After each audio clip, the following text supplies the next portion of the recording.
Shalom dan selamat pagi umat-umat yang diberkati oleh Tuhan. Kembali lagi bersama kami pada renungan singkat Yosodipuro. Untuk itu sebelum memulaikan renungan kita, marilah kita mengundang Roh Suci dalam hati kita melalui berdoa. Ya Bapa yang bertakhta dalam kerajaan sorga, kami akan mendengarkan sedikit dari firman Tuhan. Kiranya yang sedikit ini dapat membawa kami untuk lebih dekat kepada Tuhan, dan kami dapat dibimbing untuk sesuai dengan firman Tuhan. Di dalam nama Tuhan Yesus kami sudah berdoa dan mengucap syukur. Amin.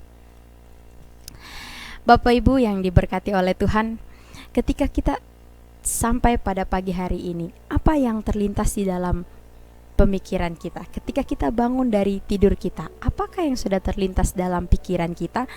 Apakah pekerjaan berat yang menanti kita pada hari ini? Atau apakah masalah kemarin yang mungkin belum terpecahkan hingga hari ini? Ataukah keterpurukan yang kita sudah bawa-bawa dari minggu-minggu yang lalu? Bapak Ibu saudara-saudara umat-umat Tuhan, kita perlu menyadari bahwa dalam kehidupan kita tidak akan terlepas dari pencobaan. Kita tidak akan terlepas dari tantangan, karena dunia ini telah dipenuhi oleh dosa dan juga kejahatan. Untuk itu ketika kita bangun dan kita melihat itu semua, kita harus mengutamakan akan Tuhan. Kita langsung datang kepada Tuhan. Karena di saat kita menghadapi tantangan, sebagian besar manusia biasanya kita langsung mengeluh.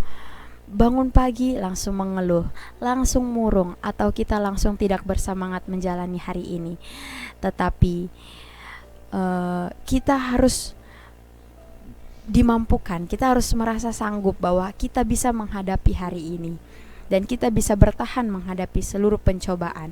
Karena seperti yang Alkitab sudah katakan bahwa Tuhan tidak memberikan pencobaan itu kepada kita, bahkan pencobaan yang kita alami itu tidak akan melebihi kekuatan kita. Kita jangan beranggap seolah-olah bahwa kita tidak memiliki kekuatan dan juga keberanian untuk menghadapinya.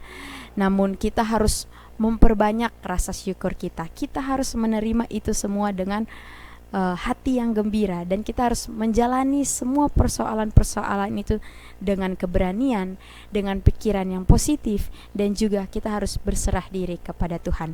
Mengapakah kita harus menerimanya dengan syukur?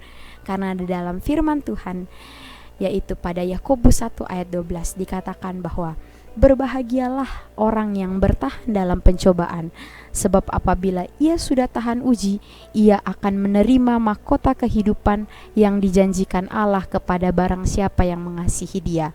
Luar biasa umat-umat Tuhan, janji yang Tuhan Yesus berikan kepada kita.